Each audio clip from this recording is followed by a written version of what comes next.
pancreas?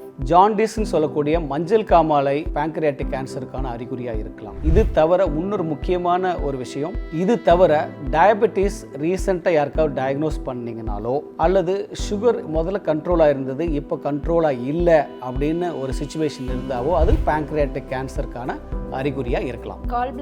கால் பிளாடர்லையும் அதே தான், jaundice இருக்கலாம், சிவியர் பெயின் இருக்கலாம், ஆர் வெயிட் லாஸ் இருக்கலாம். இப்படி இருந்ததுன்னா கால் பிளாடர் கேன்சருக்கான ஒரு அறிகுறியாக இதெல்லாம் இருக்கலாம். லார்ஜ் இன்டெஸ்டைன், அனீமியா, ரத்த சோகை, மலச்சிக்கல், வெயிட் லாஸ், இதெல்லாம் தான் வந்து லார்ஜ் இன்டெஸ்டைன் கேன்சருக்கான ஒரு early warning science. Rectum, blood in motion நிறைய தடவை போகிறது, ஆர் கான்ஸ்டிபேஷன் அடைச்சி போகும். ஒரு சில நாளுக்கு வந்து மலச்சிக்கலாக இருக்கும், அதுக்கப்புறம் லூஸ் மோஷனாக ஒரு ஃபியூ டைம்ஸ் போகும். இந்த மாதிரி இருந்ததுன்னா மலக்குடல்னு சொல்லக்கூடிய ரெக்டல் கேன்சருக்கான ஒரு அறிகுறியாக இருக்கலாம். ஸோ இப்படி கேஸ்ட்ரோ ரிலேட்டட் கேன்சர்ஸில் ஒரு ஆர்கனும் ஒரு விதமான சிம்டம்ஸை நமக்கு தெரியப்படும்.